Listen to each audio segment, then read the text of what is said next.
Get the show going. Excited about today's show, Joe. It's a victory lap for Spurs fans. I know, man. You know, NBA fans are in their feels right now about what happened last night. Jaylen Brown being ejected in the second quarter. Some people are hating on it. You know, I understand. I'm going to have my point of view when it comes to all this because I come at it from a perspective of being a former high school basketball official. So I know what it's like to throw out a player, but again, never with the pressure of it being in front of 17,000 fans on nationally televised game. Did Jaylen Brown deserve to be ejected? Yeah, and we got people in the chat already. Good morning, Jonathan Perez. Good morning, Myra. Todo Loco. Good morning. He says, morning, gente. And Jay Perez is here. Jaylen Brown, gone. Yeah, he was gone, man. He's gone. Let's get this show going.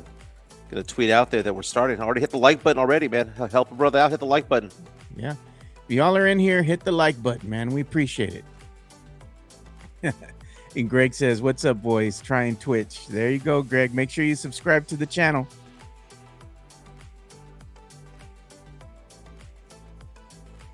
We're getting some new viewership in here now that we've kind of expanded, Mike.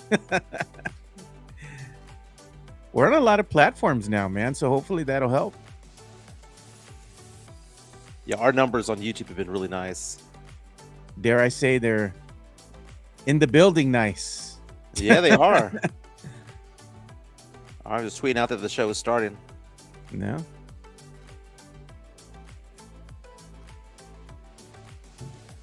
It's already Wednesday, dude. I can't believe it. It's Wednesday over at PF Chang's.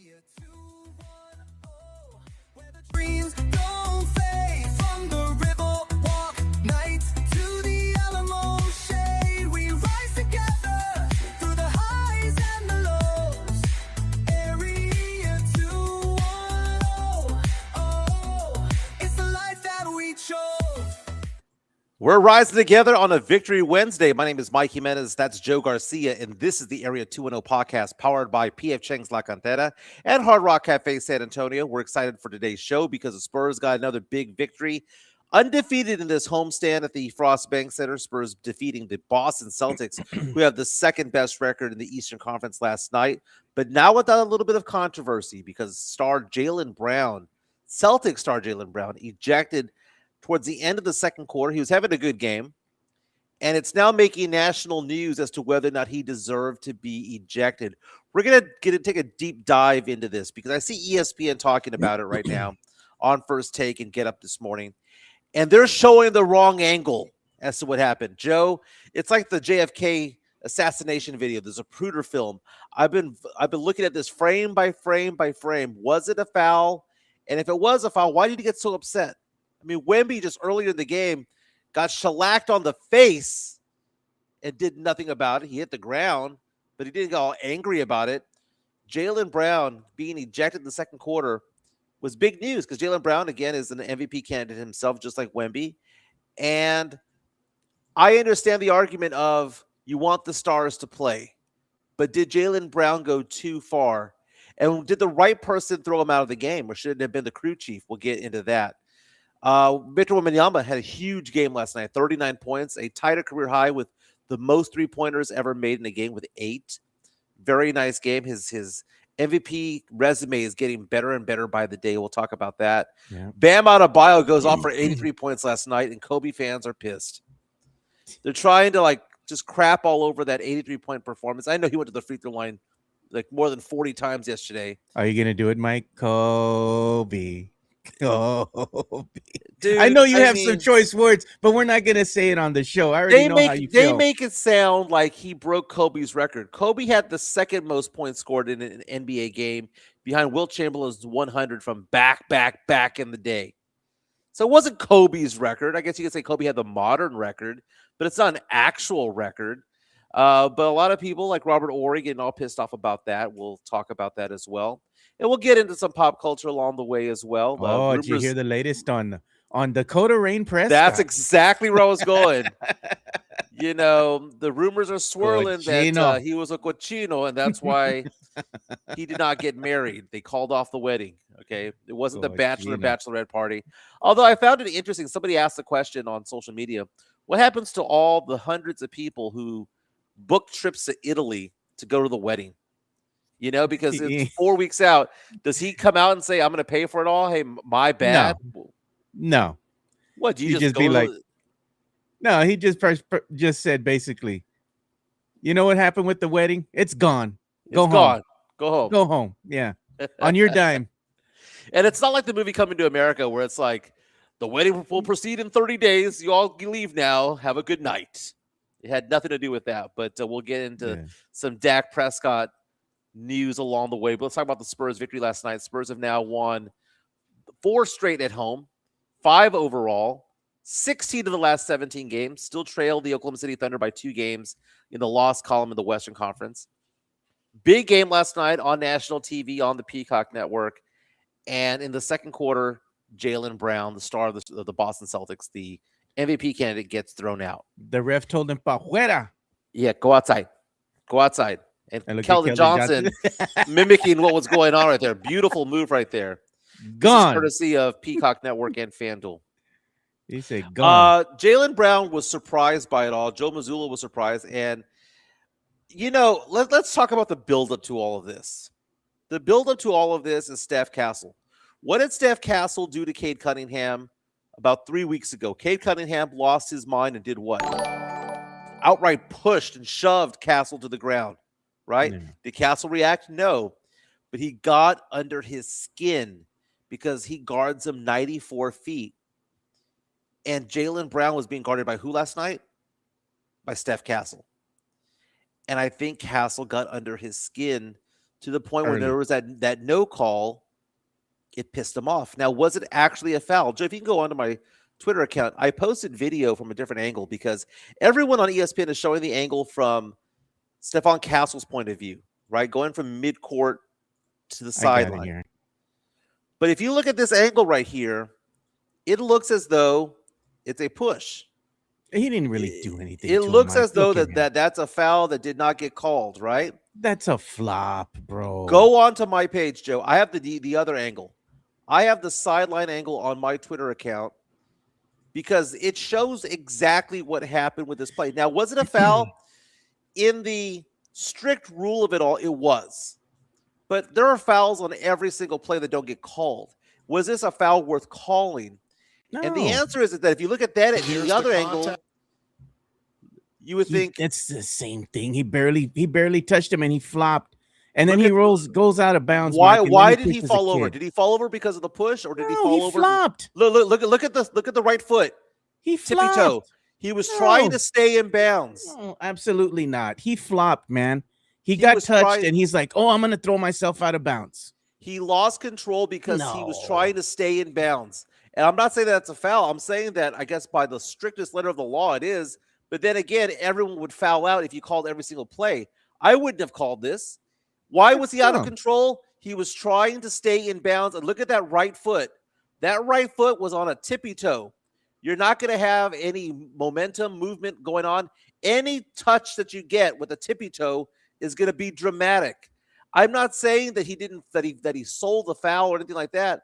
It's because he got on his tippy toes that he fell to the ground, Joe, or that he fell out of control. So I look at this. This is a no call. This is a no call. I mean, in the strictest vocabulary of it all, then it is. But then again, on every play of the NFL, there's a holding call that don't get called. And it's a contact sport. It wasn't egregious. It was just play on. He got trapped by Castle's tough defense and the sideline. And because he saw the sideline is a defender, Joe, because you can't cross the line. You can't touch the line. So it was almost like he was being double teamed by Castle on the sideline. Pero mira, and he got on his tippy toes. Look, he got pushed out. Any contact, it looks like a push. He pushed the kid down. He pushed that kid down to get himself up. He said, "F them kids." Yeah, that's a classy move, Mike. Come on, that dude, man. Whatever. I'm glad he was thrown out. Good. That's a no foul. That's a no call, man. That's a no call. Now the question becomes, does he deserve to be thrown out? Now he Yes. very much deserved the first technical. It's the second technical that is coming into question Well, because, that's what he gets for pushing the kid. well, that has nothing to do with anything, Joe. They didn't Look, even he's see just that. being a Joe, D-bag, and he got thrown out. Joe, the Good. kid has nothing to do with anything because they didn't even see that. They didn't No, care they about didn't that. see it, but the fans saw it, and he got thrown out. And I was like, you know what? He got thrown out. And I said, good. But the fact Good. of the matter is, Joe, is that you have to come at it from two different angles, Joe. And I hate to say it, but remember Jimmy Johnson back in the day said superstars get superstar treatment. Okay? If this is, I don't know, Devin Vassell doing this, he gets thrown out real fast. But we see LeBron James, Luka Doncic. We've seen players that are superstars get away with jawing off at officials repeatedly. And sometimes they get a technical foul. You know, Luka Doncic gets a lot of techs. But the superstar gets coddled in the NBA. And I will say this, it's kind of like, to me, the ejection is very much like that foul by Steph Castle. Was it a foul in the strictest sense of the word? Yes, it was, but should it have been a call? No. The thing about Jaylen Brown, was it a technical foul? Yes. Should it have been a second technical foul? In the strictest sense of the word, the answer is yes. He should have been ejected. But he shouldn't have been. That's the problem. He put himself in the position to get thrown out.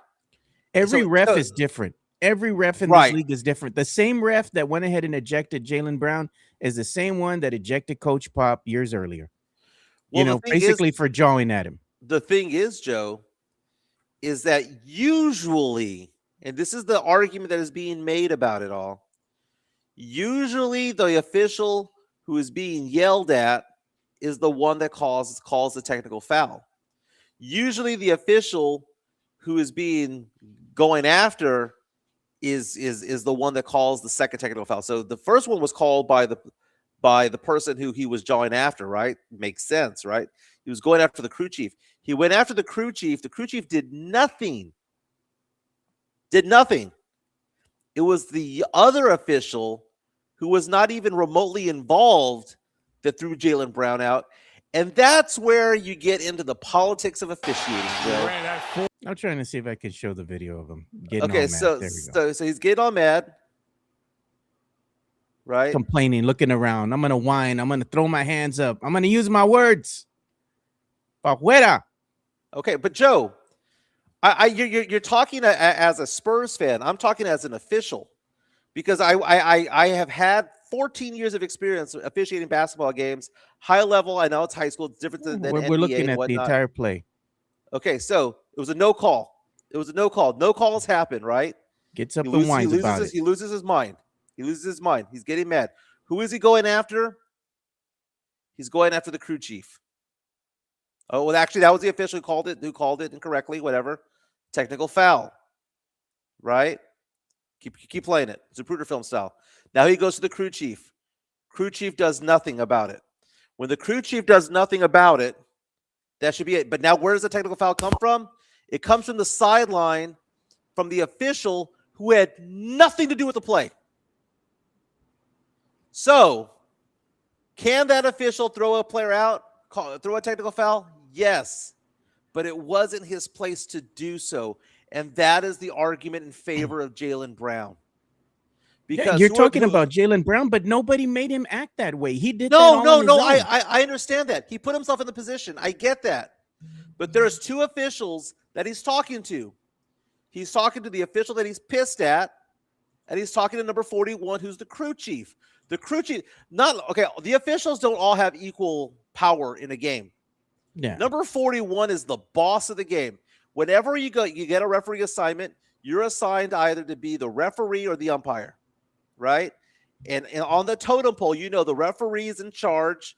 And when I get my games, you're the referee, which means I'm the person in charge of the game, right?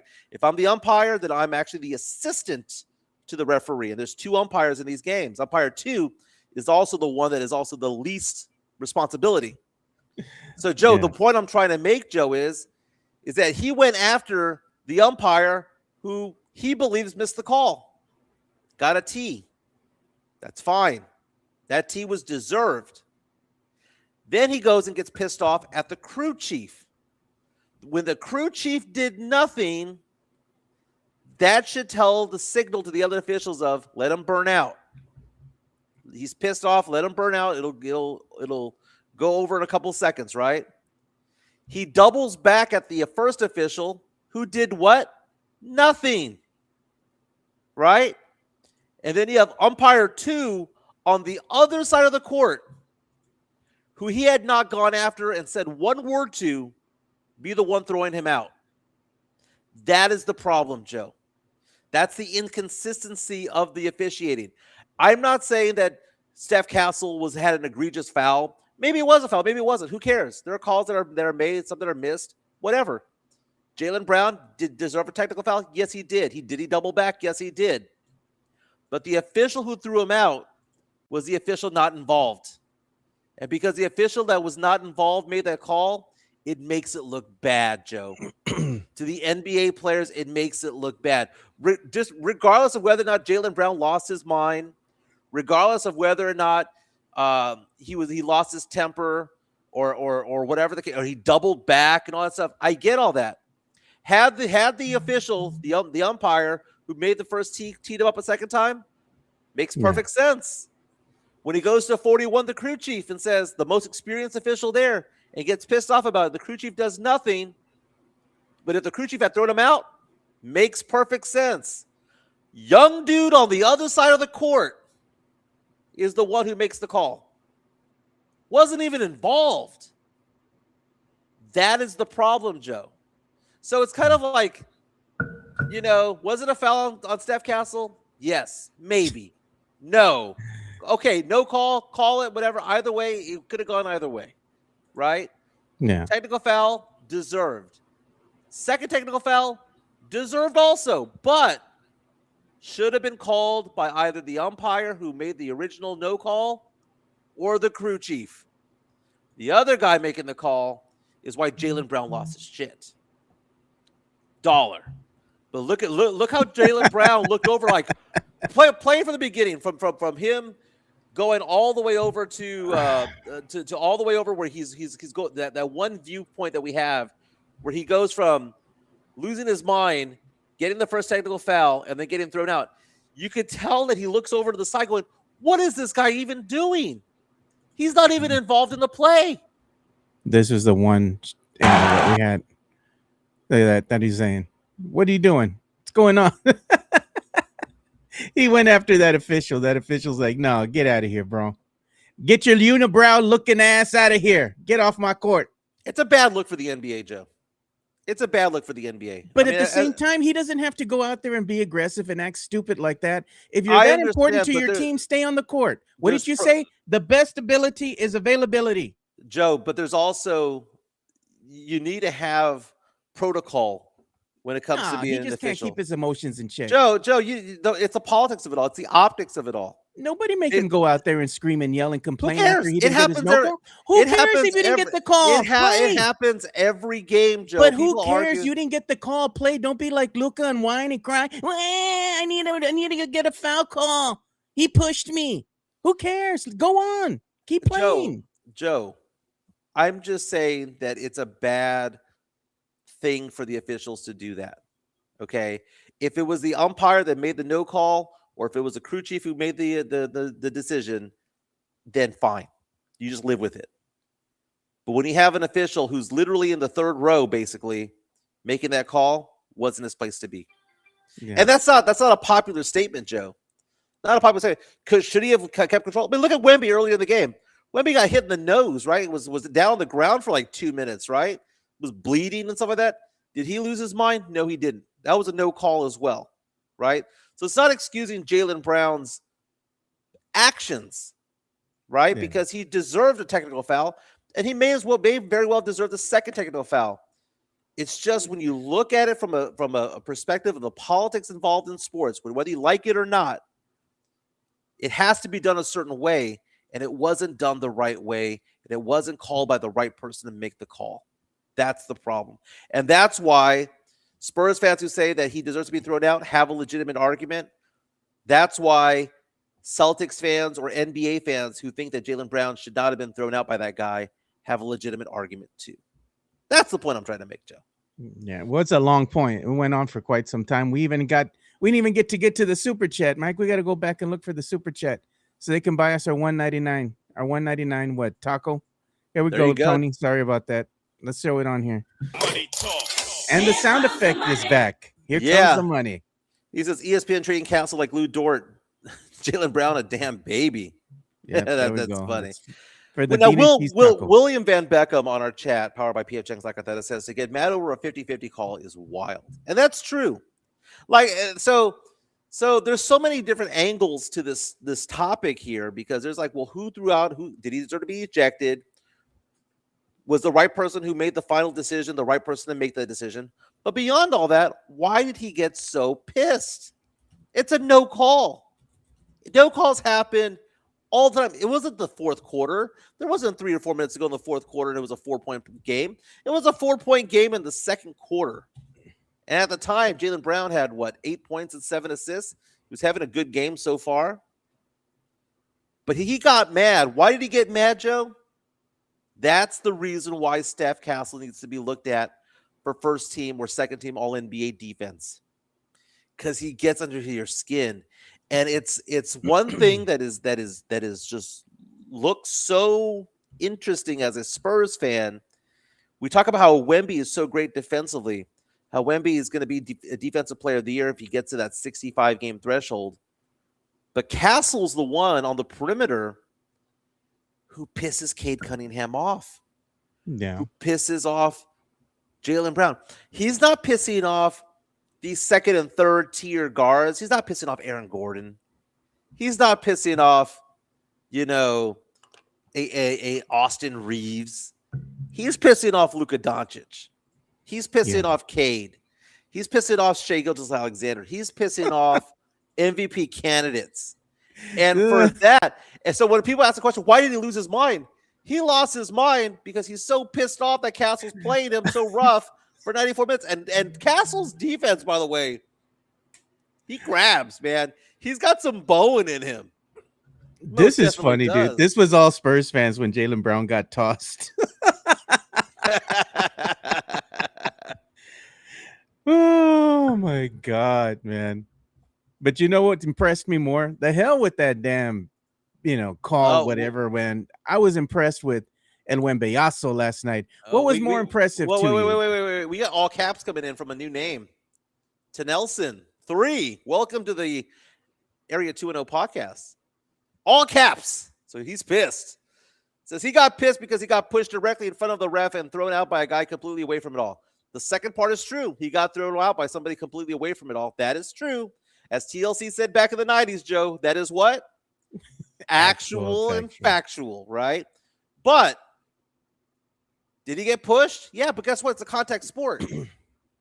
Doesn't mean that all pushes are fouls. It's not football. He lost control because his happy ass got on his tiptoes because he was trying to tightrope the sideline. So any contact made it look like it was a massive push. So it was a push. Was it a push by the letter of the law? Yes. But is it a callable push? No. Because if you're going to call every callable push, the game would last 7 hours and every player would be ejected because they would all foul out. Right? So, man, hey, new names coming on in. Well, this one's joining us from the X. So we get the chats come in from everywhere now. So they come in not only from YouTube, but the X, everywhere else, man. So he says, Jeff says, has anyone addressed that this was deliberate? Jaylen Brown is a smart player. He's been ejected one other time. He complained and took the fine on January 10th. He complained before the game and set the table for his outburst. And he had a moment of calm, and then he decided to lose his mind. He knew what he was doing. Yep. Love the fact that people are watching us on the X, Joe. Yeah. Is it on your Twitter account at Area 2-0? Yeah. Myra killing me over here with the period crap, dude. It's a funny topic, Joe, because as a basketball consumer, you want to watch the Spurs win that game, but you also want to watch the stars from the other team. And I know Jason Tatum was back, and he's on minutes restriction, kind of, sort of. Yeah. You want to watch Jaylen Brown play. Brown took himself out of the game. Brown put himself in that position, and when it was all said and done. But Wemby is putting himself in position to possibly become the MVP, or at least be that second in line for that MVP award. 39 points last night, 11 boards, 11 for 20 shooting, tied a career high with 8 3-point shots made, 9 of 12 from the free throw line in 37 minutes. His numbers have been ticking up, Joe. He's been shooting from the 3-point line, Joe, 48% the last 10 games. Do you know what his season average is now from three, Joe? What is it? 36%, which means he has officially become a good 3-point shooter. 36. You can call yourself a good 3-point shooter if you're at 36.0 or better.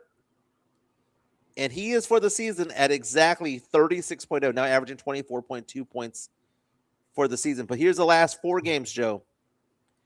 Last 4 games, 38 points against the Pistons, 27 against the Clippers, 29 against the Rockets, and 39 against the Boston Celtics. Joe, he's bringing it. He's bringing it, Joe. The drive. He's bringing it. He's looking generational. Mira Wemby. Well, I mean, the last 4 games say it all, Joe. The last 4 games, he's averaging about 32 points per game. Yeah. 8 threes in this game, by the way. And he had 2 against Houston. He had 4 against the Clippers and 4 against the Pistons. He's playing como el Wembeyazo ahorita. He's el Wembeyazo. Well, look at his rebounds. 11, 8, 10, and 16 in this homestand. So basically, he's averaging 32 points at about 12 boards. His blocks have been through the roof. 5, 4, 4, and 2 last night. So, Joe, is it generational to be the best defensive player on the team and be getting, I don't know, let's go ahead and call it 32 points, 12 or 13 rebounds, 2 or 3 assists, a steal, and about 3 blocks per game? To me, Joe, that sounds generational.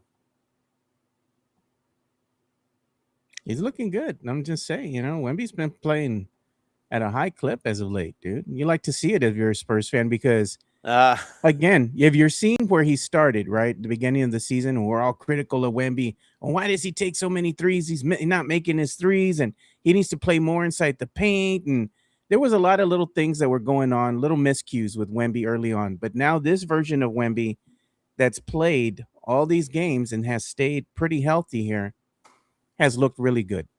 You're looking at what the national media is saying now about Wemby, and he is that generational type player now. And the Spurs are feeding off of that energy that Wemby's bringing to the court and, to the game every night. And you can see that the team's having fun, Mike. They're smiling. They're having a great time out there. They're enjoying playing the game of basketball. They are, and here's the thing: is that we talked about the generational aspect of it all. We have obviously a Celtics fan in the chat, and we appreciate that he's in there, lighting a fire to everything out there, right? Yeah. Saying how does Wemby generational? He's averaging 24 points per game. You know what? That's a luxury, Joe. He does not need to be playing 32 points per game to be generational. He just needs to average 24, 25 points per game, get double-digit boards, and get 4 or 5 blocks. That putback, by the way, was impressive, right? It was. But the thing is that the Spurs have 8 players. Count them. 1, 2, 3, 4, 5, 6, 7, 8 players who average double digits. And you don't know who's going to be the second banana when it comes to it all. Who's going to be the second person bringing the scoring. You don't know if Champagne's going to light it up, which, by the way, Chica last night, we're watching the game. She hears Champagne's name. She loves Champagne's name, right? She starts singing like that 1950s song, Chantilly Lace. She was calling him Champagne Lace, has a pretty face. Oh. Who sang Chantilly Lace? Who knows, dude? But look at what the Spurs... Oh, the Big Bopper. Look at what the Spurs have done, They've won so many games as of late. Only 2 games behind OKC. And not discounting like the Celtics or anything like that in the Eastern Conference, because you have the New York Knicks, right? Then you have the Celtics, and both teams are very good, and the Spurs just beat a Jaylen Brown-less Celtics team. Now, what would the game have looked like if Jaylen Brown had stayed in the game? I believe maybe the Spurs would have won, but they wouldn't have won by the margin they did. It might have been a little bit more closer, like maybe by 3 points or something like that. Might have been a lot more interesting because your best player isn't out there with your team. What would have looked like if the Spurs were without Wemby, right? Playing against the Celtics. Maybe they could have held their own, but ultimately you would have expected that the Celtics would have been able to get the dub without Wemby. Same thing without Jaylen Brown. But look at what the Spurs have done, Mike. All these W's, man, nothing but wins. And the only loss that they have here is against the New York Knicks, which the New York Knicks have the Spurs number for some reason. Mm-hmm. But this is impressive. Very impressive. It's very impressive. I mean, you go through that list there, you see really good solid teams like OKC, the Lakers, you have the playoff bound Suns in there, you got the Pistons on the road at home. You got the Clippers coming back from a 25-point loss. You've got the Rockets. It's a great breakdown of a cross section of teams that they've beaten. This is basically a fourth of the season almost, right? And they've gone on a huge run, and OKC cannot rest. That's one of the beautiful parts of it all is that OKC, they have injuries over there. So they're forcing their players onto the court maybe faster or sooner than they're supposed to. Last night, De'Aaron Fox, 25 points on 11 of 14 shooting. 11 of 14, Joe. Look good. Then he said Stephon Castle bringing it offensively as well. 18 points, knocked down 3 3-pointers. Spurs shot 43% from three. And Joe, have the Spurs lost a game this season when they shot 40% or more from three? Absolutely not. No. They're undefeated. They're 21-0 when shooting 40% from three. Amazing. Spurs had a great game last night. We have a super chat coming in from the Drew Show. Actually, we have one that we need to get to from Toro Loco. Appreciate you, Toro Loco. Money talks. Here comes the money. So he's saying sit go guy request for the new viewers. So we'll go ahead and play the sit go guy to welcome the new viewers into what we do. And this is what Jaylen Brown was looking like when he was arguing with the officials last night. Todos me pegan toda la pura verga, se trepan a la verga. Mira.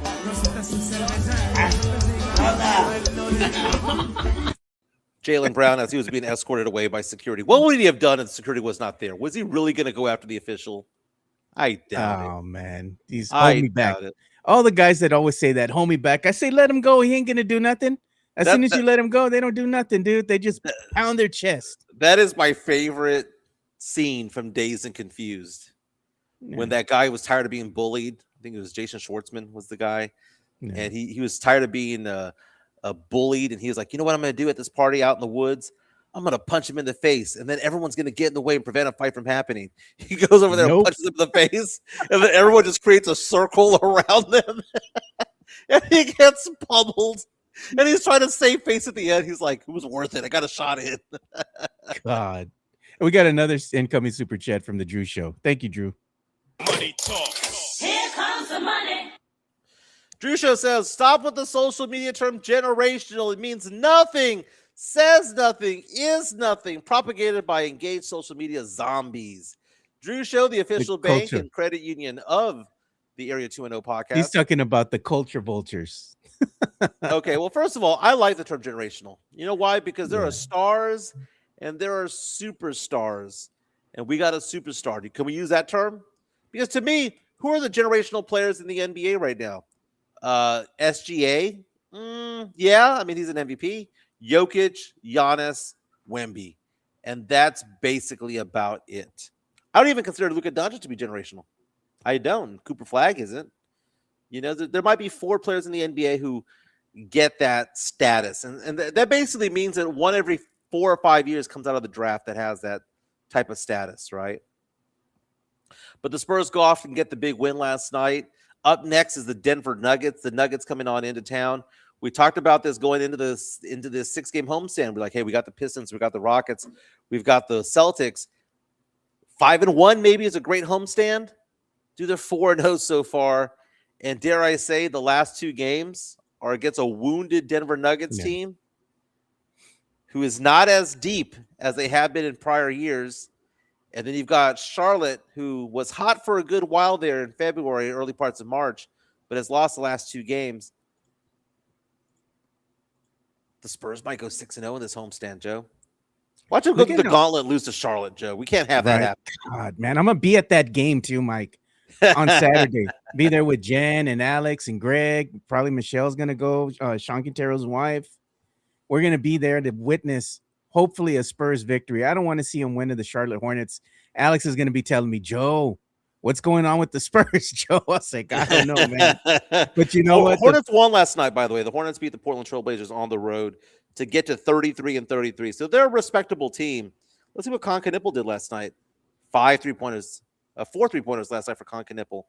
You see, when you have a team that shoots 40% from three, they have a good chance of winning, right? And guess what Charlotte does? They knock down the three ball.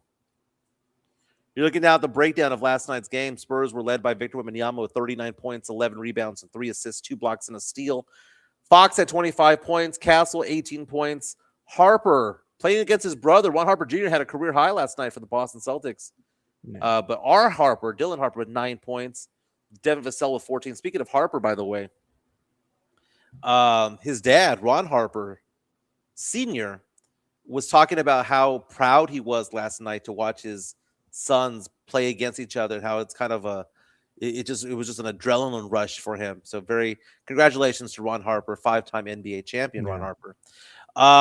We saw Carter Bryant go off for 8 points. He has the green light, Joe, when it comes to the three. He didn't knock them all down, but he had the green light. So he has the confidence to chunk them up.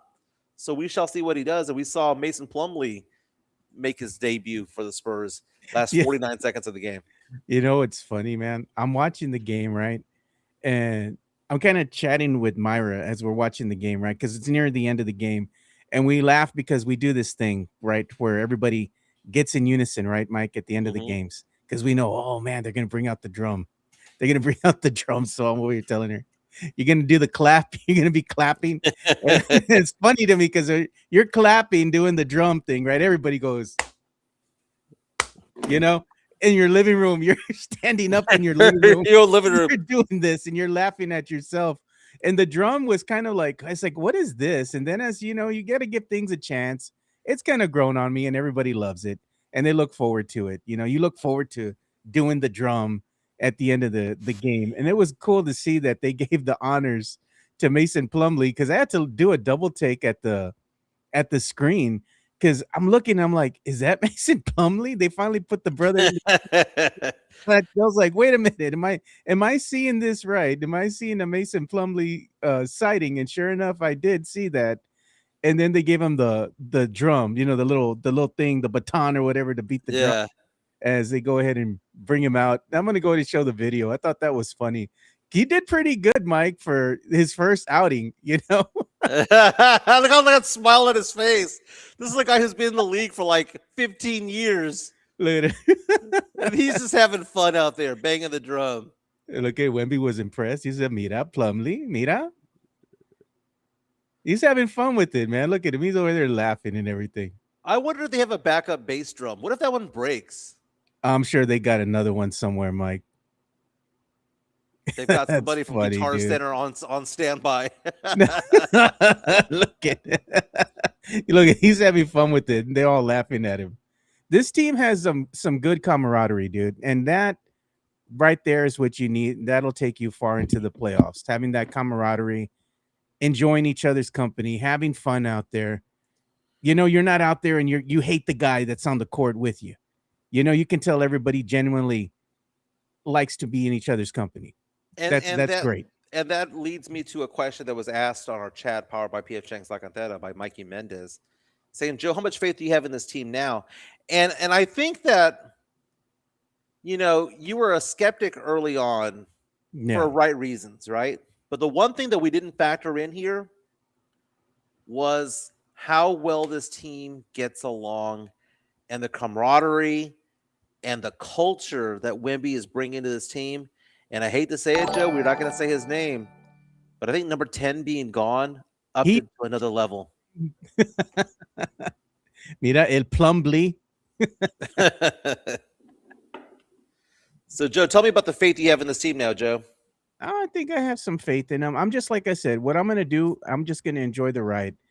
Because like I was telling other Spurs fans as well, we get critical of the team at times. You know, we get so enamored with perfection and whatnot. But at the same time, we have to also give ourselves time to enjoy the ride and show growth, right, with the team. So we see where they were in the beginning of the season, and you see how much they've grown up until this point of the season. I'm just going to enjoy whatever happens in the playoffs happens. But as a Spurs fan, you have something to be excited about now because your team for the last 6 seasons wasn't in the playoffs. Now they're looking for 2 in the West. They're going to be in the playoffs. And however far they go, it's okay. I'm just going to be there and I'm going to enjoy it. I'm going to go to a game. I'm going to sit down. I'm going to get the biggest margarita they have there and I'm going to drink it. And I'm going to go ahead and have me some Burgerteca, or I'm going to go get me some La Gloria and sit down and enjoy it. I'm going to STFU. I'm going to shut the and just enjoy the game. And if they win, I'm going to do the clap after the game. Oh, right? see, Sean Quintero reaches out to us on our chat powered by PF Checks La Cantera and says, showing that belly, Joe. I showed my belly. I showed my belly like Mike showed his belly to the Jackals. And we got an incoming super chat. Money talk. Here comes the money. And there we go. Thank you, Drew. Yeah, Drew Show says Jaylen Brown looked at all the LeBrons and Luka's collective complaints and said, no calls and hold my beer. First, let me push this. Chef's Kiss was tweeting in the locker room. So it's interesting that $11, very nice. Thank you, Drew. Jaylen Brown learned something yesterday, which is that he's a star, but he's not a superstar. He may be an MVP candidate. He may have a top 5 candidacy for the MVP award. But at the end of the day, guess who he is, Joe? He's Jaylen Brown. He's not even the biggest star on his team because the biggest star on his team is who? Jason Tatum. Yeah. And you might even say that Derek White is as beloved in Boston as Jaylen Brown. But Jaylen Brown was told to grab his shine box. Yeah. Why? He lost his mind. And I know that Pendejo. he got pissed off at a no call. But it really wasn't that egregious of a no call. Like, was it a foul? Maybe. But would it have been a good no call? Probably. He tiptoed. That's why he fell over. It was because he was on his tippy toes. His heel never hit the ground. So any contact made on somebody on their tippy toes is going to do what, Joe? It's going to make them tip over. Yeah. Did he get pushed? No, he was on his tippy toes. That's why he fell over, right? So it's interesting how everything transformed yesterday. He doubled back, and when he doubled back, he put himself in jeopardy of being thrown out. The wrong official threw him out, but that double back is the reason why he got thrown out ultimately when it was all said and done. Super chat coming in from Greg Castanuela. Here comes the money. Well, we got Fake Killer first here. Oh, Fake Killer says, would we have the chemistry with KD, Team Cancer? I don't know, man. Kevin Durant was a cancer early in his career. But if you look at the players who were playing with the Oklahoma City Thunder back in like 2012 and 13, all 3 of them were cancers, right? Kevin Durant, Russell Westbrook, James Harden. But now 10 plus years into their career, guess what? All 3 are considered to be beloved teammates. It's weird how they've evolved. They have matured over time. They know that father time is upon them at some point. The sun's sitting on all 3 of their careers right now, and they know that. It is, and they seem to be really good teammates about it all. Would it have been as great of a chemistry? The answer is no. Because there's something to be said about having chemistry with people who are your own age, right? Because you see all the Spurs stars are between the ages of 19 with Carter Bryant all the way to like 22 for Wemby. I mean, you saw, Keldon and Devin Vassell are so old, but they're like 27. They're on status. They're on status. So the chemistry would not be as good, but I don't think it would have been a cancerous climate at all because Durant has calmed down. So has Harden and Westbrook. Westbrook is being a really good teammate off the bench for a lot of the teams he's been playing for. Yeah. He's evolved his game. He I think he loves the game more now, treasures the game more now than he did when he was averaging a triple-double back in the day. Yeah, it's funny you were saying unk status. My little niece, my favorite niece, she's going to be 13 in April. She was telling me that her cousin, which is my nephew, Thomas, he's like 20, 22, 23. She goes, when you reach that age, you're unk status now. So I tell her, what does that make me? And she looks at me and starts laughing. She goes, you're old man Jenkins. Old man Jenkins. Yeah, my daughter Ava last night talking about how my birthday is Friday. Yeah. And she goes, "You're turning 50, Dad." And I'm like, I'm still going to be in my 40s, baby. And she goes, "No, I round up." She goes, "I Oh round my up." God. Chica's already talking about my 50th birthday party. And I'm like, Pity. can I enjoy 49? So tomorrow, after the show, Chica and I are driving to Houston. We have a nice hotel over there. We're gonna check in the moment we can check in. We're gonna enjoy the pool. We're gonna enjoy the hot tub and all that stuff, right? Have fun over there. Gonna watch Bill Burr perform, one of my favorite Nice. comedians, probably my favorite comedian, to be honest with you. He's Yeah. gonna perform, and then I have family coming in from San Antonio to Conroe to come visit over here. So I got my 2 daughters, and I've got my parents coming by, my sister, my great nephew. They're all coming on by, and it's going to be a fantastic weekend over here. We'll watch some Spurs games while we're here. But I'm blessed to have another lap around the sun, dude, and Yeah. have it with the ones around me. And I know, Joe, your birthday's coming up soon as well. But the Unk status, I don't feel old. I don't have an old mind.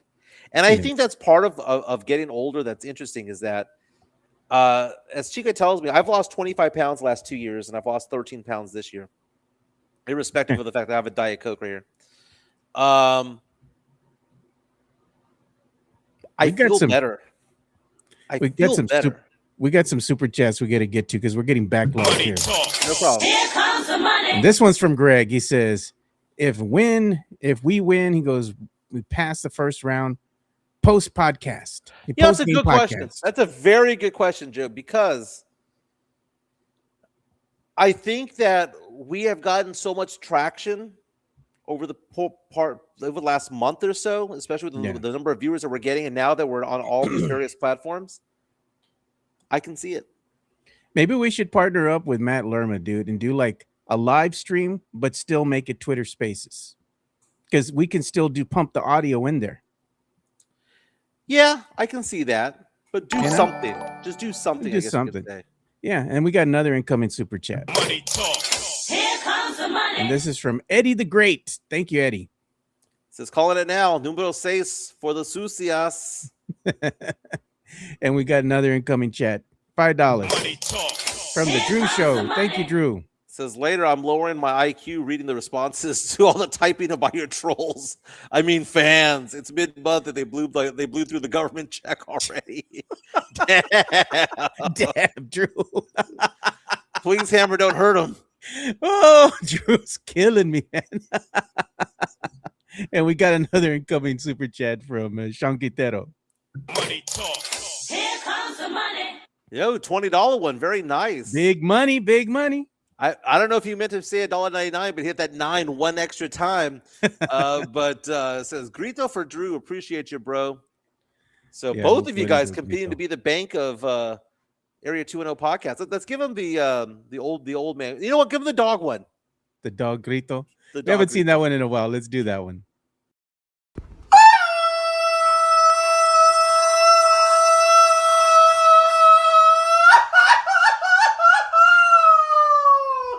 ¡Viva México, cabrones! There goes the dog going on by. By the way, combining the platforms, we have just as many people watching us on Twitter right now as we do on YouTube. It's like identical. We've had a lot of people watching us on YouTube, not only on YouTube, but like on the X, dude. We've been getting a lot of traction on the X. We're on Twitch. We're on Kick, Facebook, YouTube. We're everywhere now, man. We got another incoming super chat, Mike. Money talk. Here comes the money. And this one's from Jason Garcia. I want to be in the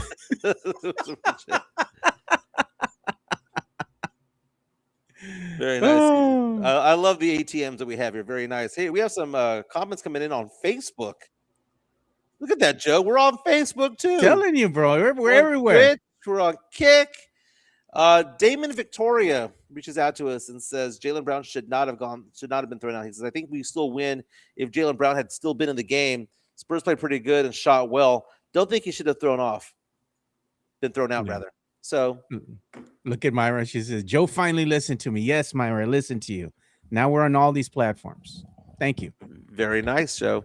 Very, very nice. We did it a long time ago, but we didn't have the structure to handle it all, right? And do all that. I don't think we had the proper bandwidth with the cables and all this stuff. Because, man, we did a revamp of the network here, and everything's been running smoothly now, right? Mhm. We took everything, all these old cables, we threw them away, put all Cat 8 cables throughout the network and everything. So, and we are now set up, like I said, to multi-stream on all these platforms. It's good for business, Mike. Good for business. Joe, are we the only morning podcast now in sports in San Antonio? I don't know. I think we might be, I dude. think we are, Joe. Look at this. Chris Gonzalez says we're on MySpace as well. We're Tom's watching us. We're on GeoCities. We're that Tom is old that we watching remember. us. Yeah, $5 Tom's super watching chat. us from MySpace. Money Yeah, so talk. Greg says 62 live. That's on YouTube. We have 60 live on Twitter, and God knows how many on Facebook right now. So you just add it all up. It's really nice. $5 Yeah. super chat from William Van Buckham. Switching the topics because we need to get into that. Do you think Bam's 83 points was quote unquote ethical? Right, talk about that ethical ball. Ethical. So Bam Adebayo yesterday got 83 points, and that is the most points ever since Wilt Chamberlain's 100 way back when. Kobe Bryant had the modern record of 81 points set in January of 2006. We all remember that game. But the fact of the matter is that some people are pissed off about Bam Adebayo getting this. Now, Bam Adebayo is an all-star. So he's not a scrub. He's not a scrub. But let's look at the stat line of Bam Adebayo because I have it right here. He was 20 for 43 from the field. 20 for 43. When Kobe had 81 points, Kobe was 28 of 46. Yeah. So collectively, Kobe had more field goal attempts than Bam Adebayo, right? But Kobe shot 61% on the field. Adebayo was under 50% from the field. But it's at free throws, Joe. 36 of 43. Are you out of your mind? He had 43 free throw attempts last night. He went 20 of 43. Can you imagine if he had connected on more free throws? He could have been probably closer to 100. Well, 100. I mean, he missed 23 shots. I mean, damn. He took enough shots out there to get to 100 points. Now, the thing But is that Washington team is booty crumbs, man. dude, Alex Sarr just gave up in guarding him. And the number of three-point shots that Bam Adebayo made last night was pretty impressive. It's just one of those things where they gave him the opportunity. It's no different than when Dave Robinson scored 71 for the Spurs. They gave him the ball to shoot. Now, Bam Adebayo was still in the game despite the fact that they were beating the living crap out of the Wizards down the stretch. Typically, in a normal game, he would sit out the fourth quarter? You're winning by 21 points, by 25 points. You rest him at some point. But look at the defense that Washington deployed last night. Washington scored 129, but gave up 150. 150 points given up. Bam Adebayo made 7 of 22 three-point attempts. Man, if more of those three-pointers fell in. So it's one of those things where the averages are not there. 7 of 23, Joe. Yeah. He shot 7 of 22. He shot 30% from three. 20 of 43. He shot, 45% from the field? The stats are not that great. His EFG is all right, but it was because they gave him so many opportunities. Now, 43 free throw attempts is stupid, Joe. It is. And, we got an incoming super chat again from Greg here. Money talk. Here comes the money. And this is funny. Look at what he's saying. I'm also watching y'all live on Grindr. Greg, you snitching on yourself, bro. Greg, come on, man. Look at Mikey Mendez said the same thing. You just outed yourself, bro. Hey, the Spurs last night shot 47. Looking at the free throws last night. How many free throws attempts did the Spurs shoot last night? The Spurs shot 25 free throw attempts last night. Bam Adebayo by himself with 43. And the sad thing is, Joe, I was watching the highlights of him getting all his points. They were legit fouls. It wasn't like he was getting these ticky-tack fouls. Washington just couldn't stop him. Yeah. There was a great graphic that they had put up on the Peacock, because the Peacock does a great job, just like Amazon Prime. And they had shown the shot selection, right? And how he was able to go ahead and get his 83 points and where he made his shots and completed or missed said shots. I'm gonna show the graphic, dude, because here it is. It was really well done, dude. I liked it. Let's go ahead and put it on here on the screen. And while you do that, Mario Cavazos reaches out to us on our chat saying that he's watching us on OnlyFans. Holy Very, fans, oh my very god. nice. You guys are telling on yourselves. Cochinos. Cochinos. So Bam Adebayo basically having not just one green light, but 10 green lights to shoot the ball. Look at where all his points came from, dude. Like, damn. By the way, the team that he did this against, the Washington Wizards, have lost 9 in a row and are tanking, hoping to get one of the top 3 spots in the NBA draft. I mean, they didn't do anything to stop him from being point blank right there underneath the basket, dude. They didn't guard him. Nothing. They didn't guard him, and then they just hacked him every time he went into the lane. Yeah. Eddie the Great saying Bill Laimbeer would have fouled the crap out of Bam. He ain't getting 83 on my team. He would have knocked the taste out of his mouth, dude. No doubt. Humble Bofo says, I think Taylor and Rudy have been doing mornings too now. Well, they had been, but I'm on their thing. There's nothing posted last few days. I don't And know he if they're on also said vacation or something whatnot. here too that I'm gonna address because he had said that he missed us uploading to Apple and all that. Well, I just finished revamping the channel, right? So I got everything ready to go now, and now I'm gonna be getting those clips ready for you guys, and I'm gonna get the show edited, and I'm gonna go ahead and start uploading it to that platform that we have, which is Spotify. That way, it gets aggregated across all podcast platforms. Eddie the Great reaches out to us and says, Theo Joe, can we get Chick-fil-A and Dutch Bros after this? Jeez, man, that's my niece Malia that I pick up every Friday, dude. That girl be killing me too, man. Every Friday, she has me buying her Dutch Bros and Chick-fil-A. Dutch Bros and Chick-fil-A. All right, so here's the thing, man. Let's give love to our friends over at PF Chang's La Canteras because it is Wednesday Wines Day. Half off bottles of champagne and wine today. When we come back after this little 30-second commercial break, we're going to talk about the cochino that is Dak Prescott, allegedly. Here's our good friend, Sean Quintero from PF Chang's La Cantera. PF Chang's La Cantera, San Antonio's premier destination for dinner, date night, or happy hour.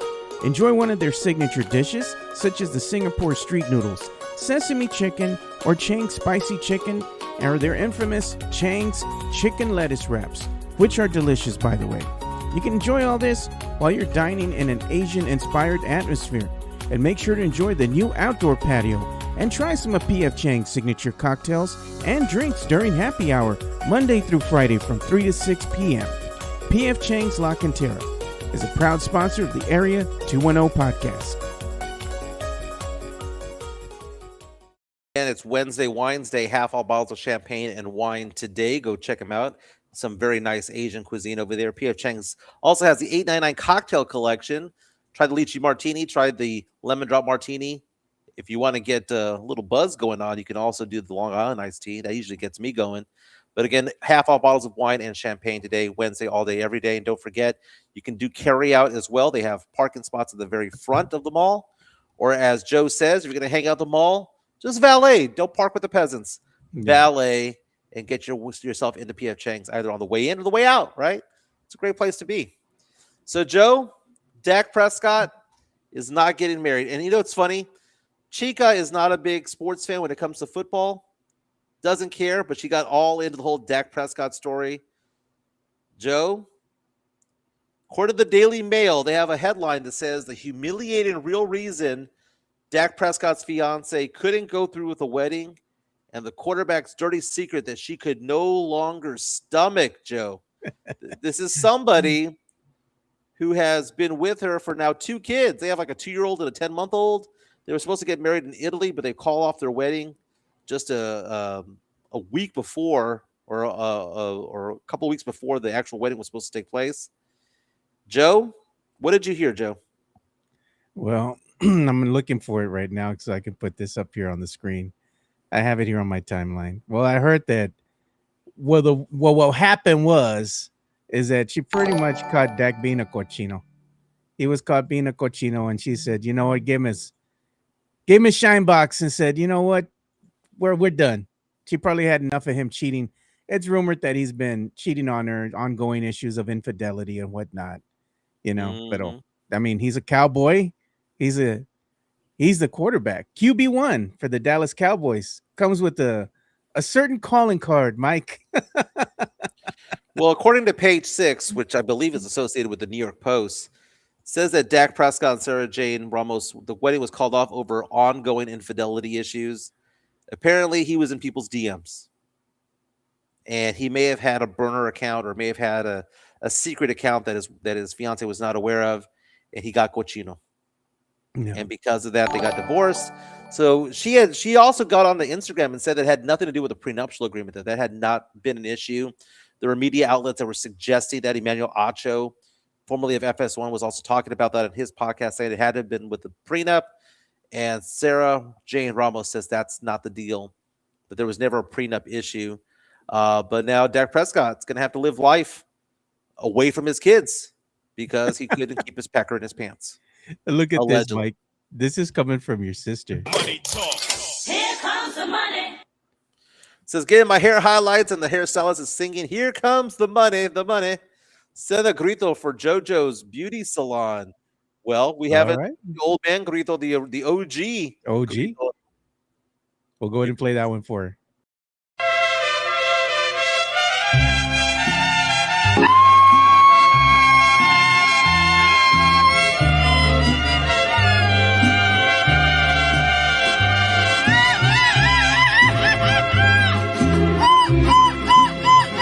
Por presumir a mis amigos les conté que en el amor.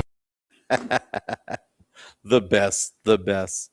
Thank you so much, Joanne, for all that. And I feel bad for Joanne. She was like one of the few that didn't get a prize at our party at Hard Rock Cafe. She even told me, she goes, everybody won except for me. Next time, we'll just have to go ahead and have something special for her if she shows up again, Mike. Mm-hmm. I felt bad because she told me the same thing. She goes, I didn't win anything. I'm like, I'm sorry. We almost everybody that won something, man. The thing she should have won was the blood in, blood out autograph photo God, man. of Mikolo and Popeye. By the way, everyone talking about Sarah Jane Ramos. Nothing worse than a scorned Latina. That's for sure, man. Dak's in trouble. His money's in trouble. She's gonna take him to the cleaners, bro. She's gonna get paid, man. Mm-hmm. She got two kids, man. That child support and that what do you call it? Alimony. Yeah, just keep your pecker in your pants, man. I don't understand the issue, man. I don't know, bro. She has a 2-year-old and a 10-month-old. Yeah. Mario Cavazos coming out and saying Dak was looking for a new tight end.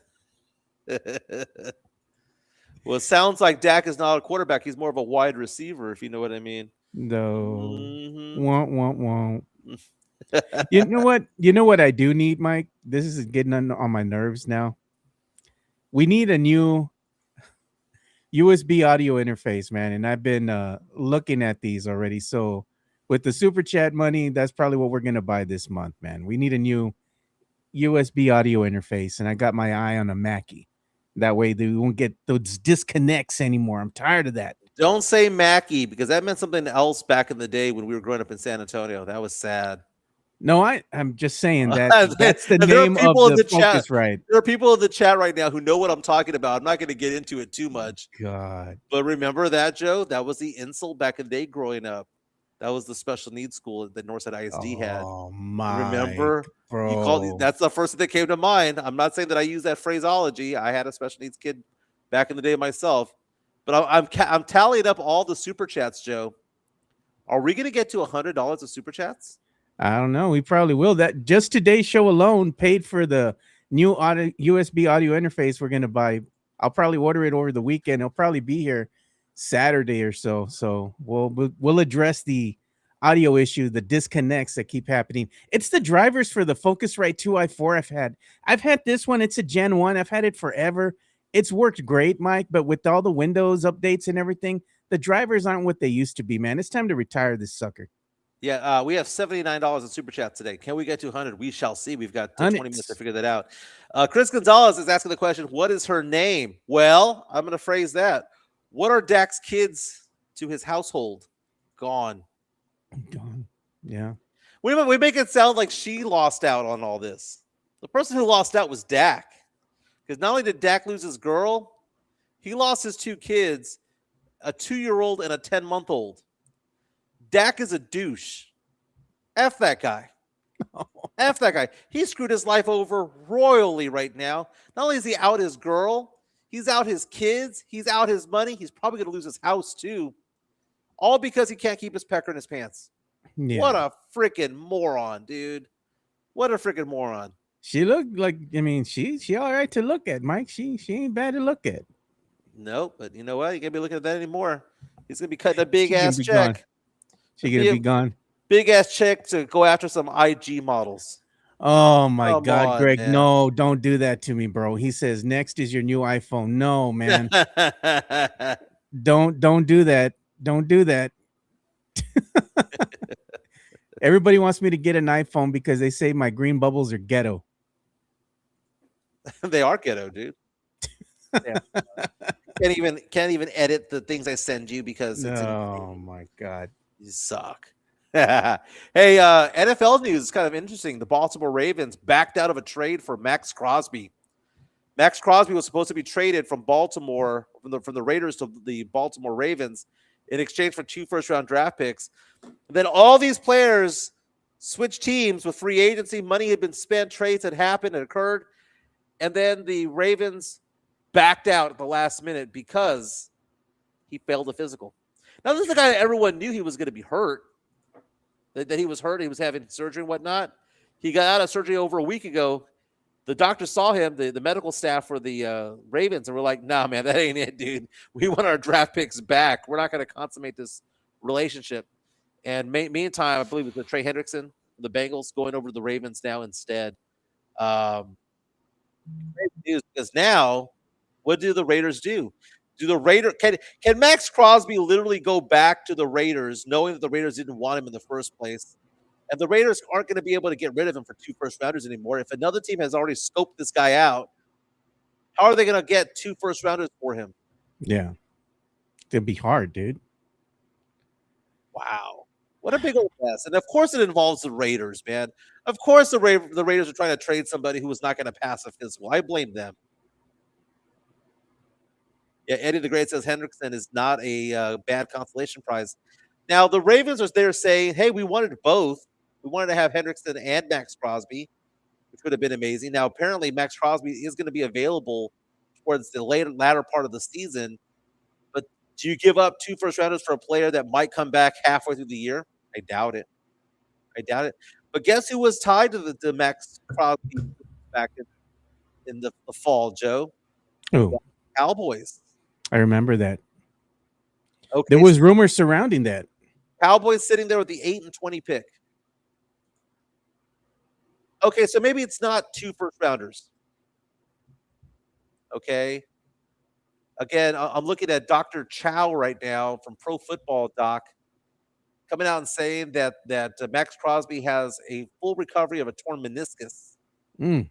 But the idea of passing, he goes on to say that the idea of passing a physical depends on the team, and that the Ravens were clearly uncomfortable moving forward with the trade based on Crosby's rehab so far.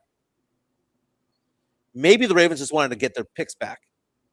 And that's very, very possible. But let's say the Cowboys were to go off and say, we'll offer you the 20 pick and a third rounder in 2027 for Max Crosby, one of the best defensive players in all the NFL. I mean, the Cowboys don't have the cap space, but they can make some moves. They can maneuver around. They can trade off some dead weight. Assets, yeah. We do got an incoming super chat from Jason Garcia. Money talk. Here comes the money.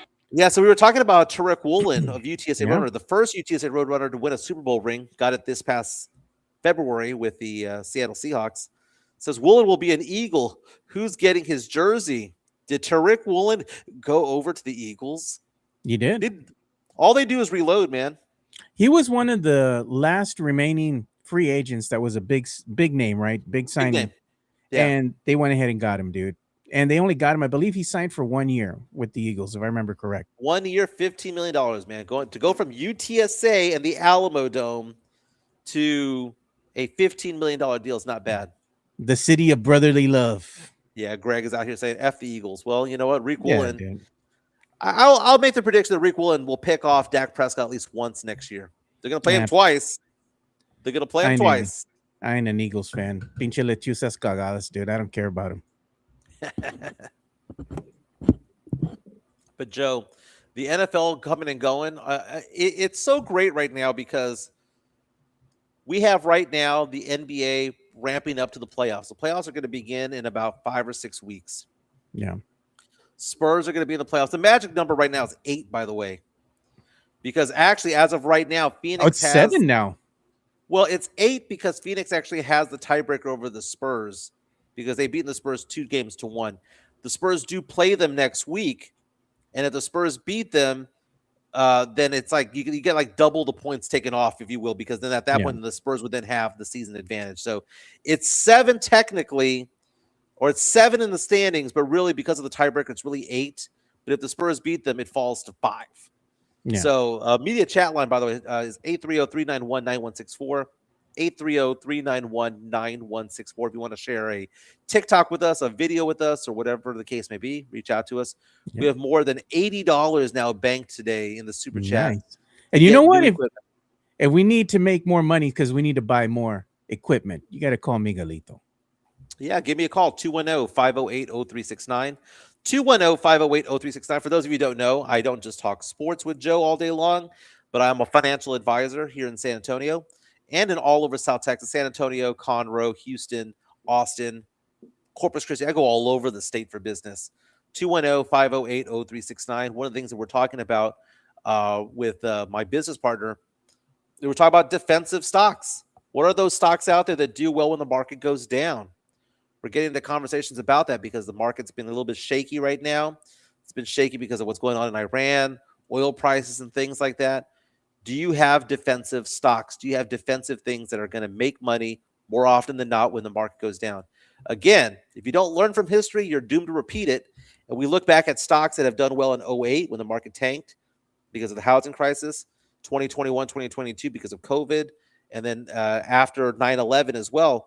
What are those stocks that do well when the market's down? You can have that conversation with me, 210-508-0369, or if you have a conversation about life insurance, long-term care, disability insurance, or if you own a company, need benefits for your company, give me a call, 210-508-0369. And should we give some love to the Hard Rock? We haven't done that yet. Yeah, and then also when we come back, we'll talk a little bit more about maybe some high school basketball, Joe, because the local high school is going to be playing the state championship game in San Antonio. Let's talk about that on the other side. The Hard Rock Cafe, San Antonio, is Riverwalk dining at its best. With great scenic views, along with its amazing collection of rock memorabilia, there is something for everyone. Enjoy happy hour weekdays from 3 p.m. to 6 p.m. with $8 and $10 appetizers, $5 domestic drafts, and $6 craft import drafts at the bar only. Try some of the Hard Rock Cafe's legendary steak burgers, or my personal favorite, such as the grilled salmon or baby back ribs. Make sure to visit the third level and enjoy the DJ as you take in the city skyline. The Hard Rock Cafe is a proud sponsor of the Area 210 podcast. Man, that bar area is nice, man. I know a lot of people eat downstairs. That's the touristy area. That's where the gift shop is, where you have all those Hard Rock San Antonio t-shirts and whatnot. But the upstairs is where the adults hang out, right? That's where the boozing happens up top. Thank you so much to Hard Rock Cafe San Antonio. Congratulations to the Brennan Bears. Think about this, man. Kingston Flemings is going to be a top 5 pick in the NBA draft this upcoming season, this upcoming June. He graduated from Brennan last year. He's starring right now for the Houston Cougars, and they're going to make their way into March Madness, into the big tournament in the next week or so. He leaves, and this team goes to the state championship game without him. That just shows you how powerful of a program that Brennan Bears team is. But congratulations to Brennan. They're making their way into the state championship game, which is going to be played at the Alamo Dome, Joe. So they have a home game in many ways. Yeah, that's good to see that you have a hometown team, right, going to the state championship there. Didn't we have a state championship team? There was something going on with, I think it was high school sports. Wasn't Alex was the one saying that we might have somebody going to the state championship here if they won one more game? Yeah, that's Brennan. Was it Brennan? Yeah. So I'm looking at the highlights of the game here. Brennan basketball here. They returned to state. It says last year the basketball team made the state semifinals. This year, same thing. Okay, so they're in maybe not the state championship game, but they're in the tournament for the finals, if you will. That's going to be held at the Alamo Dome for the 6A team. They beat who did they beat yesterday? It's like Atascosia last Yeah, night. something like that. It Yeah. was a close game. Brendan got a block at the last play of the game to preserve the win. But Brendan's a fantastic basketball program. That they were on my rotation, Joe. So a lot of those guys are on this team I've officiated for because I did a lot of Brendan freshman and JV basketball officiating. And I never had a problem with Brendan, dude. They talked a lot of trash, but that was a trash talking team. But it wasn't a trash talking team that was like a bad type of thing. They never went overboard. They chirped, I guess is the phrase that they would use. Yeah. They chirped a lot where they would talk a lot, but it wasn't so much trash talk. They would try to get under the skin of the players that they were playing against, and they worked a lot, man. Hanover Fist is telling you. Stop the cap. On what? What am I capping about? He's always telling you you're capping for some reason, dude. That's funny, man. Kings Always and Lemons. capping. I don't know what I was capping about. I don't know. We had something come in from the media share here. I think it was Rafa that was sending this in. And they're just talking about the USL. Yeah, I know you don't like soccer, Mike, but they're just talking about USL and how they have hundreds of clubs, one game, endless opportunities, 300 plus clubs in the United States and Canada. So just a map showing you all where all the soccer teams are at. It's just soccer, dude. Just like you say about your dogs, and they're just animals. Or like you told Chica the other day, when the dog ate the dinner, it's doing its thing. It's an animal. It's doing animal things. Thing. No, I was just doing the whole thing from Superbad. When he's like, gotta get back on defense. It's just soccer, dude. I have fun going to SAFC, man, but there are some sports that I can watch in person and enjoy. You take me to an SAFC match, I'm gonna have fun. I'm gonna get some drinks in me. I'm gonna watch. I'm gonna sing along. I'll chant along. All that The stuff. eyes right? don't lie. The eyes don't lie. But if you wanted me to watch soccer on TV, there has to be literally nothing on and no phone around me, no newspaper. I'm not going to watch soccer on TV. This is like Jason Minix from San Antonio Sports Star talking about hockey. Watching hockey in person is amazing. Watching it on TV, it doesn't lend itself to TV, dude. Baseball's the same way. I love going to Astros games and Rangers games and Dodgers games and Yankees games. I've been blessed enough to go to their stadiums. Watching it on TV anymore? I mean, unless Harry Carey comes back to life, I don't care. Unless Bob Uecker comes back to life, I don't care. Hey, Joe, one of the financial companies I do business with offered me yesterday a free flight to Chicago for me and Chica, along with tickets to go see the Cubs. Shoot, I would have taken that in a heartbeat. And it turns out it's the day before our honeymoon, so we can't go.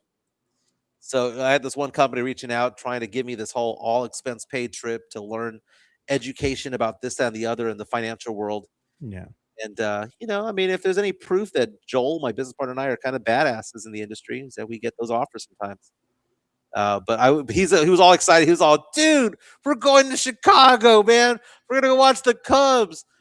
My business partner played minor league baseball, so he was really into baseball. But can't go. Chica said no. Of course. I mean, you're going to the day before, and how are you going to do that? Yeah, we would have to come back that night and then go back the next morning to Europe. And so, no. You know what we're going to be at while you're over there on your vacation? We're going to be enjoying the caca water over there in Corpus Christi as we have the No Jimenez Beach Bash. And when that's going to be in June, right? June, the same time you're leaving, June 13th through the 15th. Oh, okay. Yeah, I'll be in Italy at some point, somewhere around there. I'll sending pictures. I'll send you photos of the beach that I'm at from abroad with the nice blue clean water, not the caca water. I have no idea what the water is like over there, man. Spain and whatnot. I have no idea. Greg says, I can go. Send me the link. Mike, when you say you're a good swimmer or a sneaky athlete, I love swimming. Joe, when I lived in my old house, I would like to do laps at the community pool. They had like the lap hour. I work from home, so you could do laps where like no kids were allowed from like 8 to 9. Yeah. And I would go and I would do the equivalent of about half a mile of swimming. I love swimming. I'm a pretty good swimmer. I'm not going to beat anybody in a race, but I can actually go long distances on swimming and have no problems with it. When you swim, do you use the Speedo like Mikey Mendez is saying? No. Are you gonna wear the Speedo? I have Speedo brand trunks, but I don't have the actual banana hammock Speedo. Will you wear the Speedo the right way, or are you gonna wear it backwards? Yeah, Sean Cotero says that's like 23 laps. You're right. No, Jeez. 23 laps. 23 laps. But because we had what was called a junior Olympic pool at my old neighborhood, and we'd have to count it. And I'm not saying that I would do it fast, but I'd get it done, and it would take me about an hour. Jeez. But it is what it is, man. You know, it wasn't that bad. We got the results from the poll that we ran here in the chat. So I asked the question, did Jaylen Brown deserve to get ejected? And we have 61 votes that came in, and 75% say yes, 25% say no. You know, if we have 61 votes on it, we better have 61 likes. Yeah, hit the like button, dude. We got 60 people in here. Hit the like button. It helps the show grow and get in front of more eyes. YouTube likes it, man. So hit those like buttons, please. Help us grow. Man, we appreciate it. We're at 20 likes, man. All the people watching got 20 likes. I liked it. I liked it. Let's see if we have any comments coming in on Facebook right now. That was interesting to see the Facebook comments coming on in. Yeah. From Damon coming on in. Yeah, we're all over the place right now, and that's a good thing, dude. Like I said, I don't think we would have been able to handle that a week or so ago, but now we can. Drew Show on Twitter says, so after Victor basically got assaulted, I don't know, a half dozen times a game, they're really going to say that the Spurs are getting calls to win because the New England fan base is upset over their dude having a temper tantrum and getting ejected after pushing a girl too. Yeah, man. That was bad, dude. That was a bad look on him. Why are you going to push a little kid down, man? Like, just get up, dude. He was just mad at that point. So Ron Harper, the father of Dylan Harper, 5-time NBA champion, has come out and is getting pissed off at Steve Kerr and the belief that the NBA should have fewer NBA games in the season, right? So yeah. Steve Kerr is coming out and saying, hey, we have an 82-game schedule. We should go down to 72 games. What are your thoughts on Ron Harper, Joe, coming out and saying, okay, you want to play fewer games? Give up part of your salary then. Exactly. Nobody's going to want to make less money. Right. Look at the NFL. The NFL is the one league that should have fewer games. They really should have like 14, right? Yeah. All this crying about CTE and the injuries to players and all that stuff. The NFL was like, we should go down to 14 games. F that. We're going to go to 16 to 17. Everybody wants to make more money, man. They want to make more money. And the NBA, you know why? Guess what? Make more money. You know why they do that, Mike? Because they can sell it right now. They can go ahead and sell these games, which are going to be Thanksgiving games or some of these other games, and they sell them to Netflix. And now they have to pay for the streaming rights to show those games. Yeah. So in turn, the league makes more money, and who also makes more money? The players. Exactly. They ain't playing for free. They ain't playing for free. Now, do you know who's kind of playing for free? The WNBA, and they stepped away from the table. There might be a work stoppage in the WNBA. Like what? 2 years after Caitlin Clark joins the league and makes it relevant and whatnot, along with Angel Reese and Paige Beckers and all of them, Asia Wilson. It's a growing league. Marathon talks with the union and the WNBA have stalled. No deal reached. They walked away from the table. They had 12 hours of negotiating. It's a precarious position right now, man, because the people who make fun of the WNBA don't understand the dynamics of what's going on with that. Because when the NBA makes money, everyone always talks about, well, the WNBA is not profitable, or they just turn a profit for the first time ever. Well, it's different because they have to pay their overlords. And their overlords are who? The NBA. Because the NBA owns them, right? It subsidizes them. So whenever the NBA makes $1, they get $1. Whenever the WNBA makes $1, they get like 60 cents. Why? Because the rest of it goes to the NBA. So it's an impossible setup for the WNBA to ever become profitable. But does the NBA care about the WNBA enough to grow that thing? And I tell you what, Joe, there are a lot of star players now in the WNBA. Whereas back in the day when it was like Lisa Leslie and all of that, like no one cared. But people do care now. People in our chat might not care, but there is a fan base for a Paige Beckers. There is a fan base for a Caitlin Clark and an Angel Reese and a Kelsey Plum and an Asia Wilson. The idea that I could name 5 WNBA stars off the top of my head, not even think about it, is kind of a weird thing. And you see these players coming out from South Carolina, LSU, and Texas who are going to be stars next year. You have a Lilith as well. You have all these players. It's grown because of social media. It's grown because the actual game has gotten better. But I don't know how this is going to be resolved, Joe. Because on one side, it's about making money. On the other side, you've got the whole altruistic thing about just doing the right thing. I don't know how it's going to end, Joe. I really don't. But I don't either, man. I don't know what's going to happen here. They're going to have a work stoppage. What's going to happen? They're going to cancel the season. These players are going to refuse to play at some point, you know? Mm-hmm. Hyman 28 saying Paige Beckers playing a WNBA game at the Moody. You know what? This is where we're sad to have seen the Silver Stars go. Like the WNBA got popular once they left and they became the Aces. Yeah. I think that's probably the one tragic move that the SSNE did. Was letting you know go. what it was, Mike? It was that they just never got behind that brand. Well, it was a bad product. They didn't get behind the brand for one, right? They didn't do a lot of promotions. They didn't do a lot of anything. Like they could have said, hey, if you go ahead and buy a Spurs ticket, we'll give you a ticket to go see the Stars for free to get people interested in it, right? Make it on a themed night or something. Make it fun. Make it interesting. I went to several of these Stars games with my daughter, you know, and she enjoyed going to them. And the atmosphere was nice, dude, when we would go there. But the problem was, Mike, not a lot of people attended the games. There was low attendance. They didn't. And from 2000 to 2022, 2023, the WNBA was a bad product, man. So when the Spurs got rid of the Stars, it was a bad product that no one was going to. You had no one that you could sell. And I would say that the groundswell of support for the WNBA started about 2 or 3 years before Caitlin Clark got into the league. Caitlin Clark didn't just like all of a sudden show up and then all of a sudden people cared. The trend line was going in that direction before she got there. And that was with Becky Hammon coaching the Aces and whatnot. It's a good product, Joe. It's a very good product. It's the best product they've ever had. And now they're at the table saying, we have eyes out there. There were people watching WNBA games last year more with equivalent ratings to that of NBA games being played on TNT. So it's weird. Joanne Tomko reaches out to us in our chat. Super chat comes on in. Here comes the money.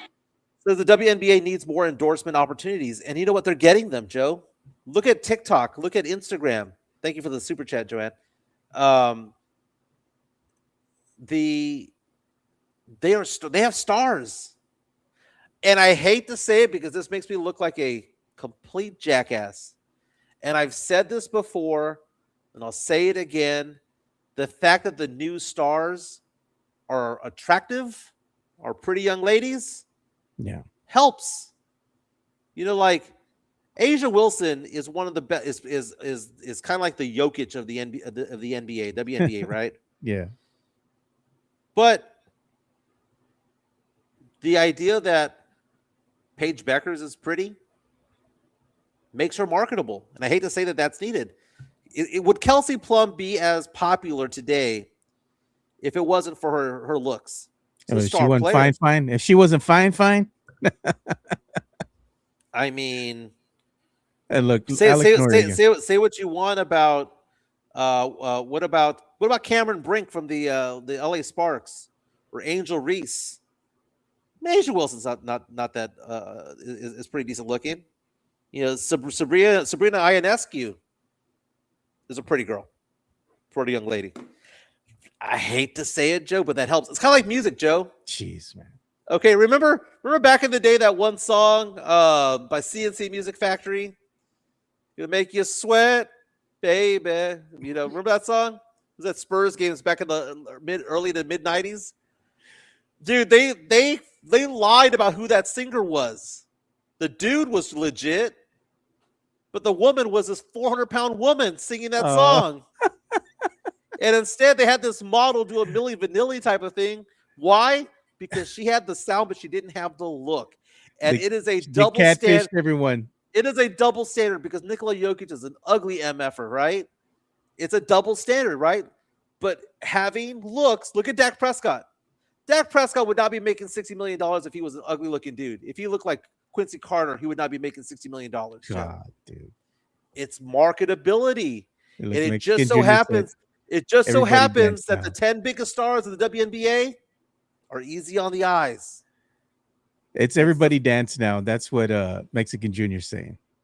Everybody dance now. That's it. Yeah, well, we got to start bringing the show to a close, man. I saw the time right now. Joe, you know what I was going to tell you the other day? Yeah. Actually, I was going to tell you this morning. Wouldn't it have been funny if we had started the show at 9:30 without telling anybody? How many people would jump on? Start giving out prizes at 9:30 just all of a sudden to the diehards. We're going to do that one day. We're going to go at 9:30. Tomorrow, Miguelito, you got to wear the crown if you're going to be doing that thing for your birthday. That's right, man. Jason Tatum is handsome, according to Mikey Mendez. Nice. Mikey Mendez showing some love to Jason Tatum. Pretty privileges is what they're saying. Oh, it does exist, man. It does exist. I mean, look at going to a restaurant. I bet you if you had a prettier waitress or a prettier bartender, you'd probably tip them more, right? You tip more at Twin Peaks than you do at Lupita's, than at Tinka Taco. Stinka Taco? No, man. By the way, Jason Tatum is married to Ella Mai. She's a songwriter. She's a good singer too, by the way. Go check her out. Her last name is spelled M-A-I. Look at Myra saying pretty privileges is a real thing. Mm-hmm. Girls know that. That's why they get dressed up. Yeah. It could be a free drink, could be a free app, could be a free meal. It is a thing. But that the WNBA is excelling these days because of pretty privilege. But on top of all that, the game is better. Better passing, better shooting, better rivalries. Do you benefit from that, Mike? Pretty privilege? You go out, girls buy you drinks. No, man. I'm not an unattractive dude, but I'm not going to say that I'm. Here's what I have, dude. I have dark hair and all my hair privilege. Oh, I have a little bit over here. Where's it at? Where's it right here? I've maybe lost a little bit of hair there, but look at this. No cul-de-sac. Silver. I've been accused of using Just for Men, but I don't. Oh, I don't. Myra, thank you so much for all your efforts with our podcast, by the way. Thank you so much for all that. Pretty privilege. Mike knows it all too well.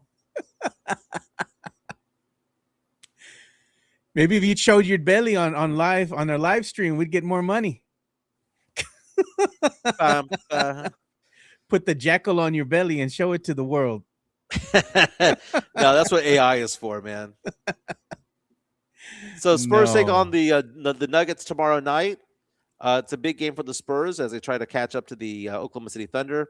That's going to be a big game because the Spurs, again, 4-0 on this homestand, have won 15 of the last 16 games. Is that right? Yeah, or 16 of the last 17 games. That's amazing, Joe. So we'll talk about that tomorrow morning about the Spurs. Tonight's games in the NBA, rather, Cavaliers take on the Magic, Raptors against the Pelicans. The Nuggets are going to be playing back-to-back because the Nuggets have a home game tonight against the Rockets. It's a late tip-off today, Joe. They tip off at 9 o'clock. Game's going to be over at midnight. Yeah. They're going to shower, get on a plane at 1:30 in the morning, fly to San Antonio, get here at, 4 a.m.? Yeah. Hopefully their flight gets delayed.